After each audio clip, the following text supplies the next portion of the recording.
You've got offers. They sell, they serve, they're fine, but they feel heavy or outdated or like they belong to the past version of you. And if you started to resent what you've built, even if it's working, this episode is for you. Welcome back to the Expansion Edit. I'm Jennifer Flynn, the Balance Maven, strategic advisor to high performing founders building aligned businesses that give more than they take. And in today's episode, we're talking about something most business owners don't check in on often enough: your offers, or what we might also refer to as services or products, programs. These are all interchangeable terms. It's what you're providing in exchange for resources to your clients. And we're going to talk about what to do when the very things you sell are no longer aligned with the business or the life that you want. So let's talk about the invisible weight of misaligned offers. Misalignment doesn't always scream. Sometimes it just nags. That client package that technically works but drains out your energy. That group program that used to light you up, but now it feels like a grind. That high ticket offer that demands too much of you to deliver well. Your offers might still sell. They might even still deliver results, but that doesn't mean they still fit. And what worked at 6 figures often breaks at 7. And yet most founders keep selling the same thing, even as their energy, their vision, and their audience tend to evolve. So why do we keep holding on to services that no longer feel aligned? Because they're proven, because they still make money, because we fear the gap if we let them go, because we've tied our identity to what we deliver. But here's the problem. When you continue selling something that you've energetically outgrown, you pay in other ways. Your capacity is going to suffer. Your clarity disappears. You subconsciously start to attract clients who match an old version of you. And you start feeling like a prisoner in your own product suite. So I have this client who we did an audit on his services. And what we found was he had a lot of great things that he could offer. He had a lot of things he was really fantastic at. He had a lot of things people wanted from him. But there were certain things that didn't light him up anymore, that were used and useful when he was building his business. And then he became kind of resentful of them, and they started getting piled up at the back of the line because he didn't enjoy them as much. And so when we really looked at what he did and what he could do, there were also realities to the fact that there was a time he had a team member that was doing some of those things, and they liked doing those things, and that made them profitable if he wasn't the one doing them. And when that team member was no longer there, he was the one doing it. So it wasn't aligned for him any longer, and it burned him out. And quite frankly, it bogged him down, and it kept him from the things that he wanted to do most. It's important to understand that your offers aren't just revenue streams. They're containers for your genius, for your leadership, and for your vision. And when you evolve, your offers have to evolve with you, or you're going to start to feel trapped. Sometimes we might call it the gilded cage or the golden handcuffs. I've seen it over and over again.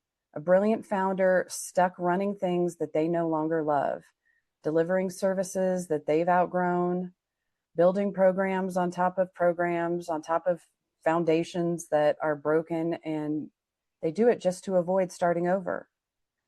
So let me be clear. You do not have to burn it all down, but you do need to audit and elevate. So I want you to think about this.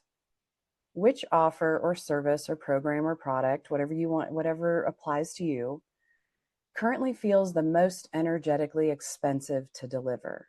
I'm not talking about actual, team resources. I'm talking about, what does it cost you internally?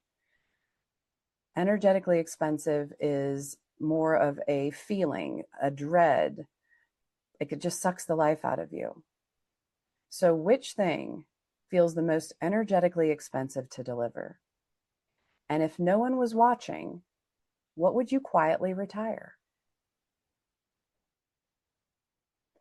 Another client that I've worked with, we'll call her Nadia. was delivering a very premium done-for-you service, a marketing service. And it sold consistently, and her clients loved her. But she dreaded every onboarding call. Her team members were stressed out. She felt a little resentful after every launch. And when we looked deeper, it wasn't the offer's pricing or the structure, it was the model.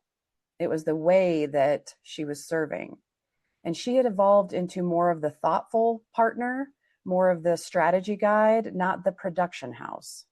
And so when we looked at restructuring her offer into something that was more aligned in a strategic advisory container, it led her to higher profit and lower delivery time with no resentment. And one of the things that she appreciated that I heard her say was, I feel like I'm finally being paid to think again. And at the end of the day, that's what she wanted. She wanted to be the co-creative consulting thinking partner. She didn't want to be the person who did all of the tactical bullshit. It's important to know that. It's important to get clear on what it is that you really want to do now. So how do you know if your serving needs elevating? So if any of these resonate, it's time to reassess. You're delivering more than you originally scoped every time. You avoid promoting the offer because it feels like a chore. You keep attracting clients that aren't a true match. You get quiet resentment flares every time somebody buys it. Elevation can mean refinement, simplification, or complete reinvention, but it always has to start with honesty. So I'm going to offer you another thing to reflect on, a questioned bonder. If I built this business from scratch today, would this thing still exist? Would this offer, product, or service still exist? Am I selling it because it works or because I'm afraid to change it? And if it works for you, but you hate it, do you still have to be the one to deliver it? These are all questions that might be worth spending a little journaling time on or a little meditation time. Or for me, what I do is I think about them in the shower. Something about being in the shower just lets all of the ideas flow, and it kind of washes off or rinses away the things that no longer serve. So how do we start elevating our offers? I'm going to give you 3 steps. Step 1, run an energetic audit. Go through every single thing you offer and ask, does this energize or drain me? It's kind of my version of Marie Kondoing it. Does it bring me joy?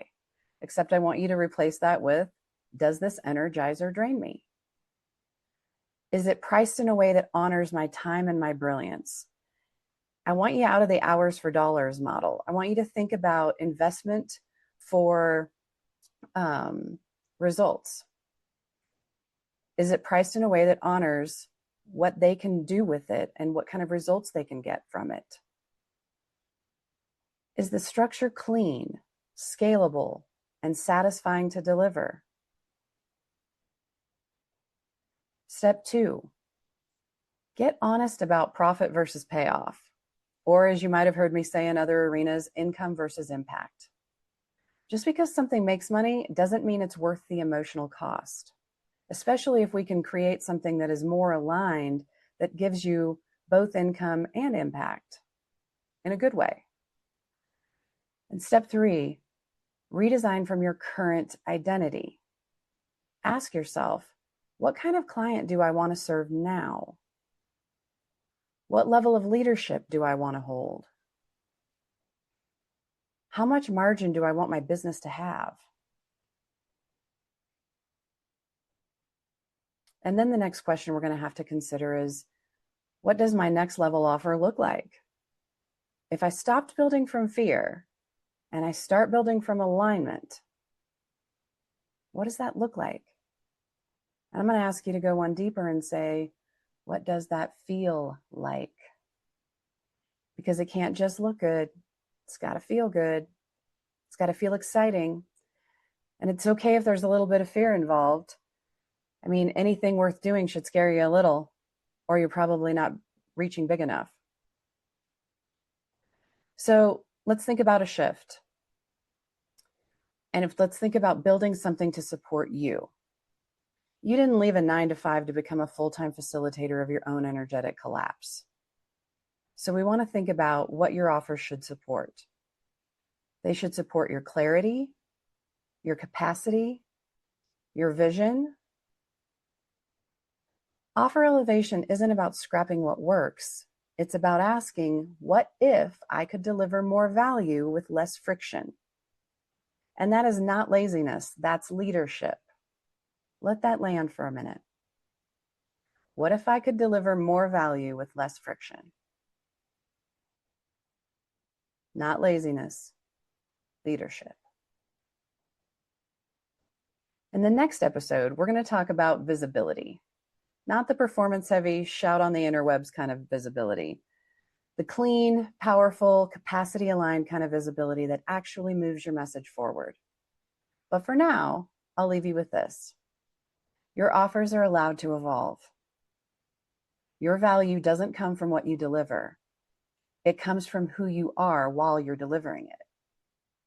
Start editing accordingly. We'll see you next time.